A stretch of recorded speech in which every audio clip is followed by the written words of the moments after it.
ఒక clear cut time షెడ్యూల్ని announce చేయాలా అని చెప్పని ముఖ్యమంత్రి గారిని నేను విజ్ఞప్తి చేస్తా ఉన్నాను. ఇవాళ ఇంకొక ముఖ్యమైన విషయం ఏంటంటే ఖజానాలో లంకబిందెలు ఉండవు సార్. మీ ఇండ్లలో ఉంటుండొచ్చు, పెద్ద పెద్ద బడాబాబులు, పటేళ్లు, పట్వారీలు, దొరల ఇళ్లలో ఉంటే లంకబిందెలు ఉంటుండొచ్చు. కానీ ప్రభుత్వ ఖజానాలో లంకబిందెలు ఉండవు, రికార్డులు ఉంటాయి, అకౌంట్ రికార్డ్స్ ఉంటాయి. అంతే. మీరు ఈ మాత్రం కూడా సోయి లేకుండా తెలంగాణ ఇంకొక విషయం ఏంటంటే ప్రభుత్వ ఖజానానే లంకబిందె. లంకబిందె అంటే అందులో బంగారాలు, గొలుసులు లేకపోతే ఇంకేదో ఉండదు. ఇవాళ తెలంగాణ అంతా కూడా లంకబిందే. ఎందుకంటే కేసీఆర్ గారు 60,000 కోట్ల రూపాయలు ఉన్నట్టు ఒక బడ్జెట్ రాష్ట్రాన్ని 3,50,000 కోట్ల రూపాయలకు బడ్జెట్ను పెంచి వాళ్ళ తలసరి ఆదాయాన్ని పెంచి వ్యవసాయ ఉత్పత్తుల్లో నెంబర్ 1 స్థానంలో ఉంచి తెలంగాణనే ఇవాళ లంకబిందెగా తయారు చేసినారు. దాన్ని మీరు ఎక్కడ గండి కొట్టే ప్రయత్నం చేస్తారో లేదా దోచుకునే ప్రయత్నం చేస్తారో అనే ఒక భయం కలుగుతూ ఉంది మీ మాటలు చూస్తూ ఉంటే. ఇకపోతే బాధ కలిగించే అంశం ఏంటంటే అసెంబ్లీలో శ్వేతపత్రాలు ప్రవేశపెట్టినరు, అవాసు పాలైనరు. ఆఖరికి వాళ్ళ ఢిల్లీకి పోయి కూడా ప్రధానమంత్రి దగ్గరికి వెళ్ళి కూడా ఇవే మాటలు మాట్లాడి తెలంగాణ పరువును, ప్రతిష్టను ఢిల్లీ నడివీధుల్లో కూడా దిగజార్చేటట్టు ఒక ప్రయత్నం చేసినారు. దీనిపై తప్పనిసరిగా ఇటువంటి ఒక వ్యవహార శైలిని మీరు మార్చుకోవాలని చెప్పని ఈ సందర్భంగా నేను కోరుతా ఉన్నాను. ఇకపోతే ఈ దరఖాస్తులు ఎందుకు అడుగుతా ఉన్నారు మీరు?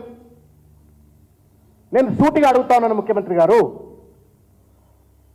రైతు బంధు పథకాన్ని ఎన్నికల కోడ్ ఉందని చెప్పని ఇవాళ మంత్రివర్గంలో ఉన్నటువంటి ఒక పెద్దలందరూ పోయి ఢిల్లీకి వెళ్ళి సెంట్రల్ ఎలక్షన్ కమిషన్ ఇండియా వాళ్ళకు అప్లికేషన్లు ఇచ్చి రైతు బంధును ఆపిచ్చినారు.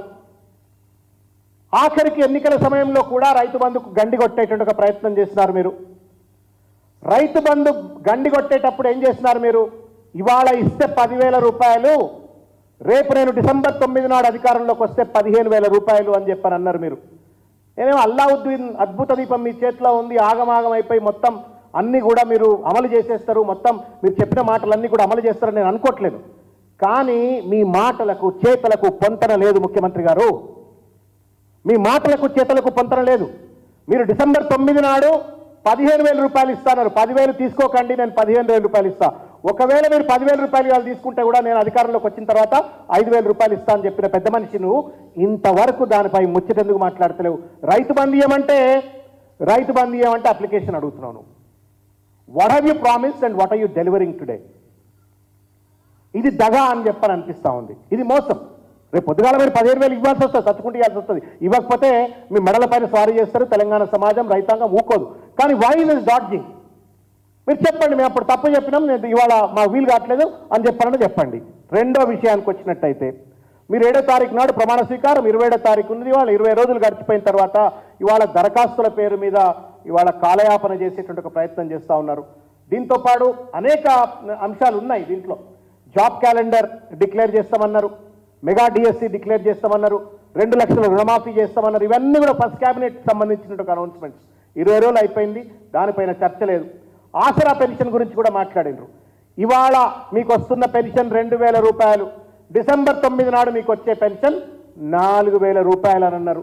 దానిపైన కూడా ఇవాళ అప్లికేషన్లు తీసుకుంటా ఉన్నారు. మళ్ళా నిరుద్యోగ భృతి గురించి అయితే 4,000 రూపాయలు మేము అనలేదని చెప్పని అసెంబ్లీ సాక్షిగా దాటవేతకు దోర్పడికి పాల్పడినారు.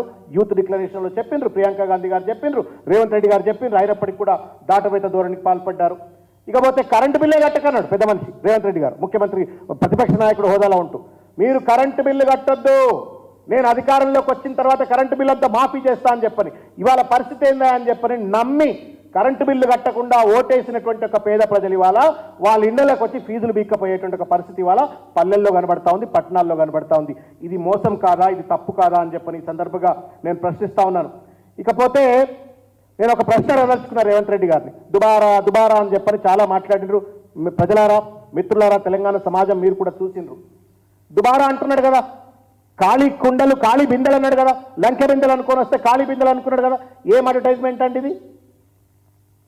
పైసలే లేవంటున్నావు కదా, పైసలే లేవనడానికి అడ్వర్టైజ్మెంట్లు ఎందుకు? ఒక నమస్తే తెలంగాణకు తప్ప ఇవాళ దేశంలో ఉన్నటువంటి అన్ని పేపర్లకు అడ్వర్టైజ్మెంట్లు ఇచ్చాడు.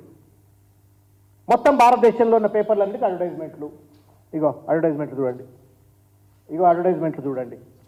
ఇది తెలుగే చూపెడుతున్నాయి, ఇంగ్లీష్ పేపర్ లేవు. ఇంకా ఎన్ని కోట్ల రూపాయలు ఖర్చు పెట్టినావు నువ్వు? ఒకవేళ మీరు అన్నట్టుగానే ముఖ్యమంత్రి గారు ఖజానా లేదు, ఖాళీ అయింది, దుబారా జరిగింది, ఖాళీ బిందెలు ఉన్నాయి, లంక బిందెలు అనుకొని మీరు ఆశపడి మీరు అధికారంలోకి వస్తే ఖాళీ బిందెలు అయినాయి, కరెక్టే, ఒప్పుకుంటున్నా. మరి ఈ అడ్వర్టైజ్మెంట్ ఎందుకు ఇస్తున్నావు, మరే ఎందుకు దుబారా చేస్తున్నావు, ఇది దుబారా కాదా అని చెప్పని ఇవాళ నేను ప్రశ్నిస్తా ఉన్నాను. ఇంకొక ముఖ్యమైనటువంటి ఒక విషయం, ముఖ్యమంత్రి గారు చాలా కీలకమైనటువంటి అంశం. ప్రజలు ఎంతో ఆశతోటి నమ్మకంతో మీకు ఓట్లేసిండ్రు. దయచేసి మీరు అప్లికేషన్ల పేరు మీద కాలయాపన చేస్తే మాత్రం పద్ధతి కాదు. మీరు రైతు భరోసా పథకం వెంటనే అమలు చేయొచ్చు, మీరు 200 విద్యుత్ పథకాన్ని వెంటనే అమలు చేయొచ్చు, మీరు మహిళా లక్ష్మి పథకాన్ని వెంటనే అమలు చేయొచ్చు, మీరు 500 రూపాయల గ్యాస్ సిలిండర్ వెంటనే అమలు చేయొచ్చు. మీరు దీనికోసం మీరు తాత్సారం చేయవలసిన అవసరం లేదు, అప్లికేషన్లు అవసరం లేదు, అప్లికేషన్ల పేరు మీద కాలయాపన చేయవలసిన అవసరం లేదు అని చెప్పని ఈ సందర్భంగా నేను తెలియజేస్తూ, ఇంకొక ముఖ్యమైన విషయం, కొత్త బిచ్చగాడు పొద్దెరడనట్టున్నది ముఖ్యమంత్రి గారు వైఖరి. మనం అందరము కొద్దో గొప్ప సామాజిక స్పృహ ఉన్నటువంటి ఒక వ్యక్తులం. తెలంగాణ సమాజం చైతన్యవంతమైన సమాజం. సమయము, సందర్భము, ఏ సమయంలో ఏ సందర్భంలో ఏం మాట్లాడాలి అనేటువంటి ఒక కనీస ఔచిత్యం పెద్ద పెద్ద నాయకులు, పెద్ద పెద్ద కుర్చీల్లో కూర్చున్న వాళ్ళకు ఉండాలి.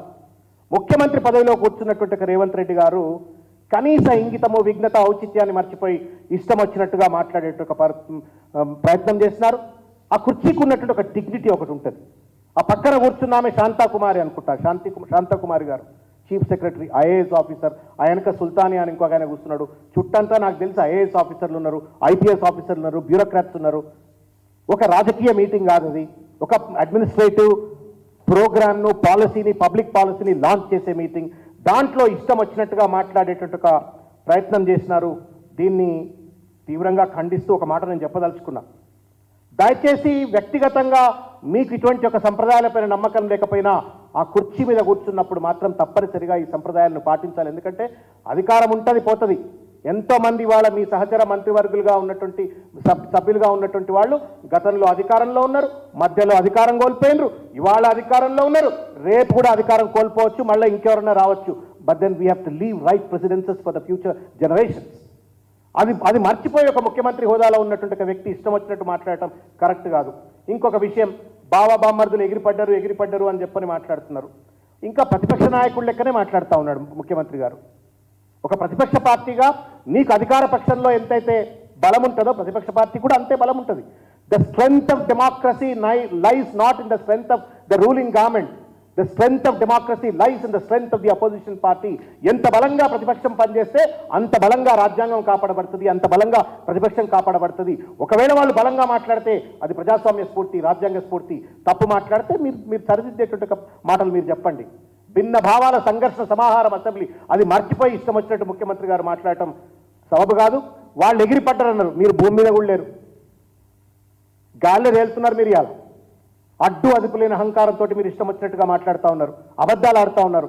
ఇదే హరీష్ రావు గారు కదా, మేము అసెంబ్లీ సాక్షిగా పీపీటీ చేస్తాం, లెక్కలతో మేము సృష్టించిన ఆస్తులకు సంబంధించిన లెక్కలన్నీ మేము చెప్తామనంటే మీరు పవర్ పాయింట్ ప్రజెంటేషన్స్కు పర్మిషన్ ఇవ్వకపోతే తర్వాత కేటీఆర్ గారు తెలంగాణ భవన్లో చేస్తే మీ ఇంటికాడ పోయేదో తమాషా చేసిండ్రు అసెంబ్లీలో మాట్లాడకుండా అని చెప్పని దాన్ని కూడా ఎకసెక్కాలాడే ప్రయత్నం చేయటం న్యాయమా ముఖ్యమంత్రి గారు? ఇంకొక విషయం, వారు చేసిన ప్రజెంటేషన్ పార్టీ కార్యాలయంలో, మీకంటే గాంధీ భవన్లో ప్రెస్ మీట్లు పెట్టే అలవాటు లేదు. మీ ఇంట్లో ప్రెస్ మీట్, మీ ఇల్లే పార్టీ ఆఫీస్ కాబట్టి మీకు అలవాటు లేదు. కానీ పార్టీ కార్యాలయంలో ప్రజలకు సంబంధించిన అంశాన్ని పవర్ పాయింట్ ప్రజెంటేషన్ చేస్తే కూడా దాన్ని కూడా తూలనాడేటువంటి ఒక పరిస్థితి